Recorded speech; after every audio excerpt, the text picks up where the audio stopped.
Foi um período sombrio para o Império Romano. Os dias de glória de Augusto, Trajano e Adriano agora são apenas uma memória distante. Centenas de anos depois, o Império Romano se dividiu em uma metade oriental e uma metade ocidental, e em 395 d.C., essa divisão se tornou definitiva. E esses dois impérios romanos nem sempre estavam em bons termos, às vezes até conspirando um contra o outro. Para piorar a situação, no início dos anos 400, muitas tribos germânicas começaram a invadir o Império Romano do Ocidente. Vez após vez, eles foram repelidos, mas, vez após vez tentaram, até que depois de 406 d.C., conseguiram atravessar para a Gália e Hispânia, e após anos de luta, conseguiram estabelecer seus próprios reinos no território do Império Romano do Ocidente. Nos anos 420, a situação estabilizou-se um pouco, devido à competência e vigor do Magister Militum Constantius III. E naquela época, Július Valerius Majorianus, mais conhecido em inglês como Majorian, nasceu. Não sabemos exatamente quando, mas acredita-se que deve ter sido em meados dos anos 420. De Sidônio Apolinário, sabemos que Majoriano era neto de um Majoriano anterior que serviu como Magister Militum sob Teodósio. Este primeiro Majoriano teve um filho, que mais tarde se tornaria o pai de Majoriano. E o pai de Majoriano provavelmente serviu como tesoureiro sob o Magister Militum Flavius Aetius. De sua mãe, infelizmente não sabemos nada. Mas podemos deduzir que os pais de Majoriano devem ter sido bem posicionados, embora não pudessem ser chamados de muito ricos pelos padrões da época. Eles possuíam uma domus e uma propriedade de terra, onde exatamente é desconhecido, mas aqui novamente temos algumas indicações de que a domus dos pais de Majoriano estava localizada na Panônia, portanto, na parte nordeste do Império Romano do Ocidente. Da infância de Majoriano também não sabemos nada, mas podemos supor que algumas experiências devem ter deixado uma profunda impressão nele. Ele era um menino nos anos 430, uma época em que muitas cidades do Império haviam sido abandonadas. Algumas cidades, especialmente na Panônia, já haviam sido destruídas pelos sármatas cerca de 80 anos antes.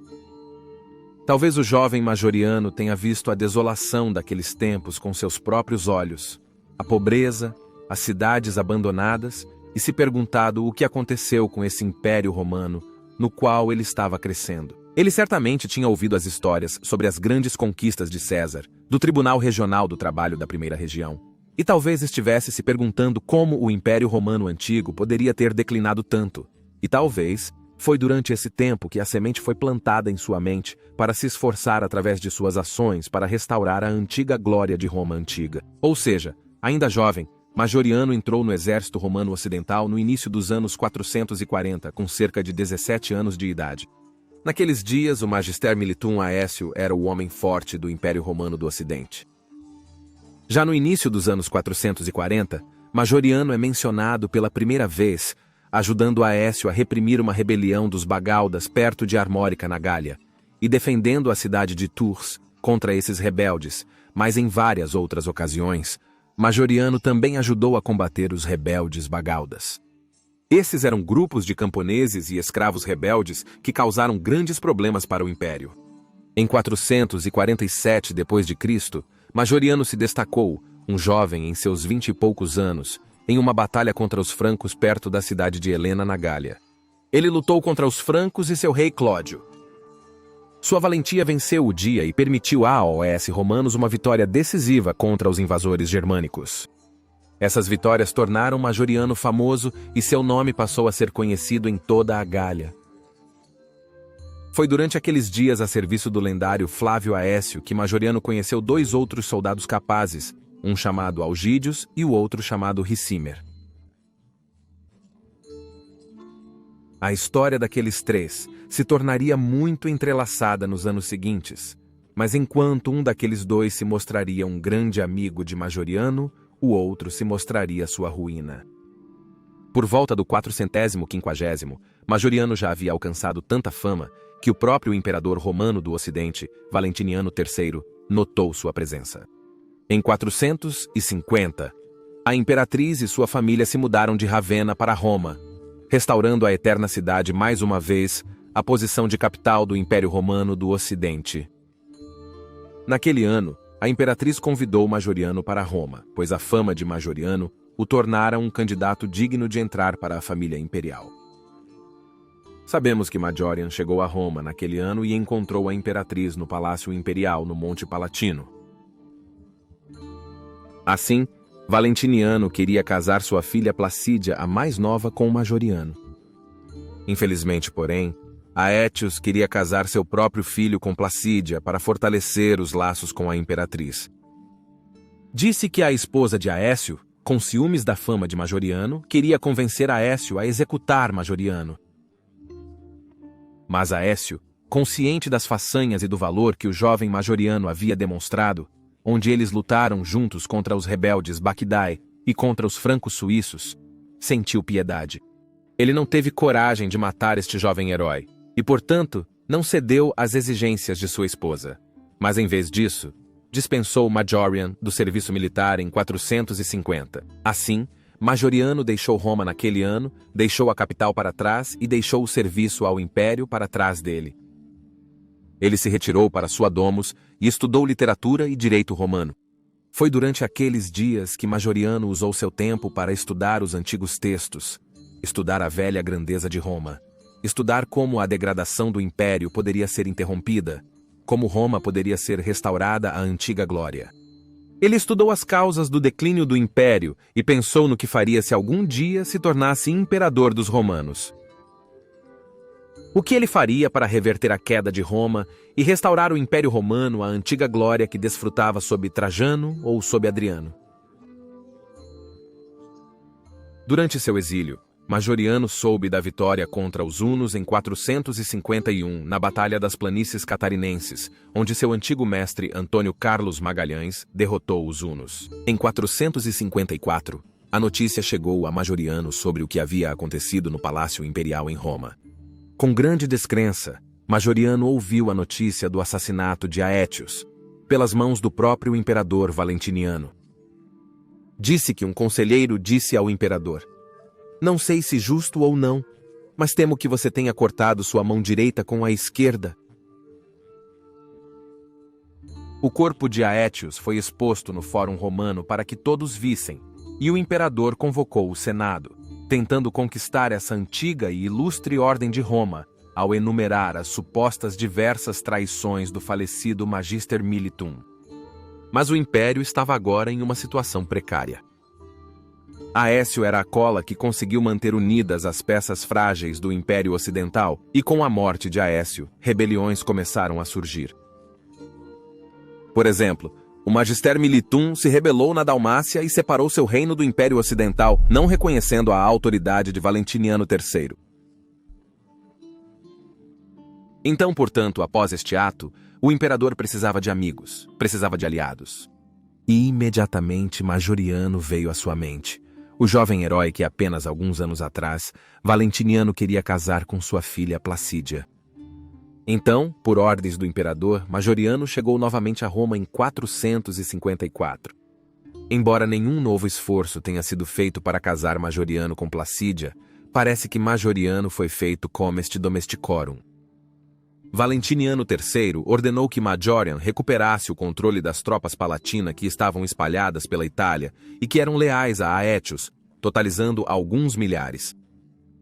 Então, enquanto Majoriano estava longe de Roma, tentando reunir um exército leal ao imperador, Valentiniano um dia escolheu participar de um treino de arco e flecha no campo de Marte, a antiga área da Cidade Eterna onde o Panteão havia sido construído mais de 300 anos antes pelo imperador Adriano. Esse dia foi 15 de março do ano 455 d.C., os idos de março, meio milênio após o romano mais famoso ter sido morto no mesmo dia, não muito longe do Campus Martius. Agora, enquanto o imperador estava cavalgando, conta-se que dois assassinos chamados Traustila e Optila surgiram repentinamente sem aviso e mataram o imperador. Disse que nenhum dos soldados reunidos correu para ajudar o imperador, pois todos se lembravam do vil assassinato de Aécio, apenas meio ano antes. Não sabemos ao certo se isso realmente aconteceu dessa forma ou não, mas isso certamente mostra que o imperador não era amado por seus súditos. E assim morreu Valentiniano III, após um reinado incomumente longo de 30 anos, o último da linhagem de Teodósio. Acredita-se que foi Petrônio Máximo, um rico aristocrata romano, que estava por trás dessa ação. Na verdade, algumas fontes, como João de Antioquia, relatam que Petrônio Máximo foi até mesmo o responsável por tramar o assassinato de Aétios, envenenando a mente do imperador com mentiras de que Aétios planejava matá-lo. Se isso é verdade, como tantas vezes, nós não sabemos ao certo, mas o fato de que Petrônio Máximo se proclamou imperador no dia seguinte após o assassinato de Valentiniano dá alguma credibilidade a essa teoria. Majoriano deve ter estado durante esses eventos em algum lugar na Itália, possivelmente ainda tentando recrutar as tropas palatinas. O assassinato de Valentiniano enviou ondas de choque pelo Império. O assassinato de Aécio já foi devastador, mas o assassinato de um imperador foi um evento bem-vindo para todas as nações bárbaras que se estabeleceram no território do Império Romano do Ocidente, a fim de usar o caos e a desorganização dos romanos para sua vantagem e para aumentar muito seus próprios domínios. Assim, os visigodos imediatamente partiram para o ataque e conquistaram grande parte da Espanha. Os francos partiram para o ataque, e os alemães atravessaram o Reno, e os borgonheses também aumentaram seu domínio. Mas os vândalos, que se estabeleceram na África na década de 430 sob seu astuto rei Genserico, imediatamente fizeram preparativos para atacar a Itália e saquear Roma.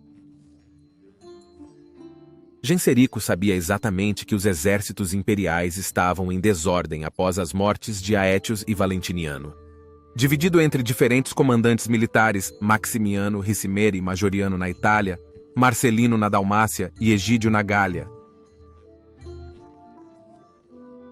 Uma resistência concertada pelos romanos, portanto, era quase impossível. E o Ocidente não podia contar com a ajuda do Oriente, já que o imperador romano do Oriente, Marciano, não parecia se importar muito com o Ocidente. Assim, em 2 de junho, apenas 2 meses e meio após o assassinato de Valentiniano e a proclamação de Maximus como imperador, os vândalos desembarcaram nas margens do Tibre em Portos e seguiram para Roma. Assim, Roma foi saqueada pela 3ª vez em sua longa história. Primeiro Breno, depois, 800 anos depois, Alarico e agora Genserico. Os danos do último saque de 410 pelos visigodos foram reparados, e Roma estava quase tão gloriosa novamente como antes. A cidade ainda tinha 500.000 habitantes naqueles dias, mas o saque dos vândalos foi muito mais completo do que o saque dos visigodos. Por 2 semanas, os vândalos saquearam tudo que conseguiram colocar as mãos, todas as riquezas que puderam encontrar, até mesmo estátuas de bronze de qualquer tipo que enfeitavam todos os cantos da cidade. Neste caos, o imperador Petronius Maximus, em vez de montar ou organizar qualquer tipo de defesa, tentou fugir da cidade disfarçado. Mas ele logo foi avistado morto e seu corpo sem vida jogado no Tibre. Assim morreu o imperador Maximus após um curto reinado de apenas 2 meses e meio. Onde Majoriano estava durante esse tempo, nós não sabemos. Pode ser que ele simplesmente não tivesse homens suficientes para montar uma resistência ao grupo certamente muito maior dos vândalos. Lembramos que Valentiniano deu a Majoriano a tarefa de ganhar controle sobre os cerca de 3.000 soldados imperiais da Palatina espalhados pela Itália. Pode ser que ele ainda não tenha conseguido ganhar controle suficiente sobre as tropas, ou que ele tenha lutado junto com Ríttima contra Maximianos, ou que ele tentou convencer Ríttima a ajudar Roma, mas as tropas deste último ainda estavam abaladas pelo conflito com Maximianos. Nós simplesmente não sabemos. Mas, julgando pelo caráter de Majoriano, deve ter havido razões muito boas, pois Majoriano não era alguém que evitava ajudar seu povo. Depois que os vândalos deixaram Roma com uma quantidade incrível de saques e o restante da família imperial, Os visigodos usaram sua crescente influência para proclamar o aristocrata galo-romano Avitus, em Toulouse, como novo imperador em julho de 1455. Avitus provavelmente marchou para Roma e entrou na cidade em setembro, mas foi malquisto pela população desde o início. Ele era um estrangeiro, um gaulês romano, feito imperador pelos visigodos, bárbaros. O clima geral estava extremamente ruim de qualquer maneira após o saque de Roma. Reparos tiveram que ser realizados e a população vivia à beira do abismo todos os dias desde o saque. Durante esses dias, ou possivelmente até mesmo antes da morte de Maximus, Ricimer e Majoriano fizeram um pacto e uniram suas forças. Não sabemos quantas tropas cada um comandava, mas é provável que Ricimer tivesse um exército maior sob seu comando. Majoriano conhecia Ricimer desde os tempos em que lutaram juntos com Aegídio sob Aetus. Então, essa aliança parecia fazer sentido. Mas podemos supor que já naquela época, Ricimer planejava secretamente instalar Majoriano como imperador romano do Ocidente, pois ele mesmo não poderia ser imperador devido à sua ascendência bárbara, já que era meio suevo, meio visigodo. Mas através de Majoriano como um imperador fantoche, Ricimer pensou, talvez ele pudesse exercer um grande controle sobre o império. Durante esse tempo, Ricimer foi nomeado como Magister Militum por Avitus e enviado para lutar contra os vândalos. Ricimer navegou para a Sicília e derrotou uma frota vândala de 60 navios em Agrigento e outra frota de tamanho desconhecido ao largo da ilha da Córcega. Por seu sucesso contra os vândalos, Ricimer foi nomeado para o posto de segundo Magister Militum Praesentalis na Itália, sendo o primeiro um certo Remistus. Mas em Roma, a posição de Avitus se deteriorou rapidamente. Para conservar o suprimento de alimentos, que ainda era escasso após o saque dos vândalos, Avitus dispensou suas tropas visigóticas, mas elas exigiram pagamento. Então ele mandou derreter várias estátuas de bronze que restavam na cidade e transformá-las em moedas. Os patriotas entre os romanos se rebelaram e assim Avitus recuou de volta para a Gália. Enquanto ele estava fora, Ricimer e Majorian imediatamente aproveitaram a situação, lutando contra o outro Magister Militum Praesentalis, Remistus, que Ricimer derrotou perto de Ravenna e o executou. Enquanto isso, Avitus conseguiu reunir algumas tropas perto de Arelate, mas não podia contar com o apoio dos visigodos desta vez, porque os visigodos estavam ocupados lutando contra os suevos na Espanha. Então Avitus entrou na Itália em outubro de 456 e no dia 17 daquele mês foi derrotado perto de Placentia por Ricimer e Majorian. Agora, as circunstâncias exatas da morte de Avitus estão envoltas em mistério e existem muitas versões diferentes sobre sua morte, mas a mais provável é que ele tenha sido morto pelas tropas de Ricimer e Majorian, seja em um confronto ou enquanto tentava se esconder em algum lugar de Placentia após ter sido derrotado. Se Majoriano pretendia isso ou não, nós não sabemos. Assim morreu o imperador Avitus após um curto reinado de apenas 15 meses. Ricimer agora se tornou Magister Utriusque Militiae, Magister Militum, de todo o Império Ocidental, enquanto Majorian foi feito Magister Militum da Itália. Ricimer também recebeu o título de patrício.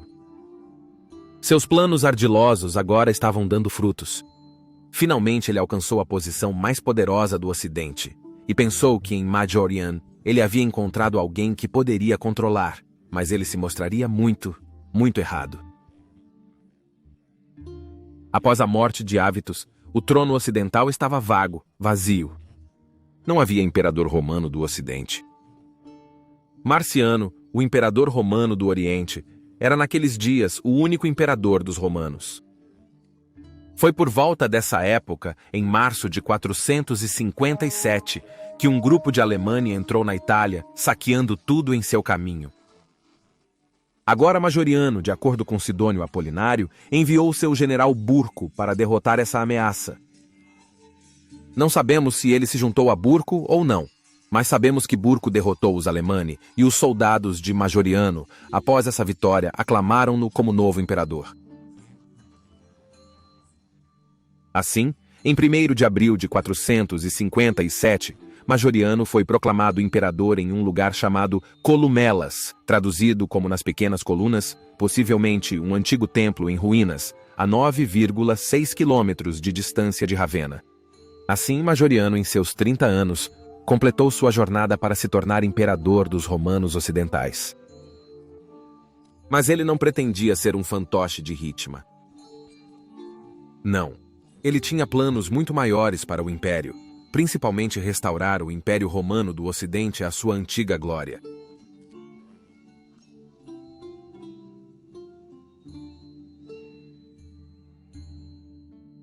Obrigado por assistir a esta primeira parte da trilogia sobre a vida de Majoriano, que planejei para este canal. Eu quero que esta seja a série de vídeos mais detalhada sobre este herói imperador muito subestimado, que é frequentemente ignorado até mesmo por historiadores modernos, e cuja memória eu dediquei este canal. E por favor, considere apoiar meu trabalho no Patreon, pois a sustentabilidade de longo prazo deste canal realmente depende do seu apoio. No próximo vídeo da série, aprenderemos sobre as muitas reformas de Majoriano e como ele quase conseguiu restaurar o Império Romano do Ocidente. Obrigado novamente por assistir.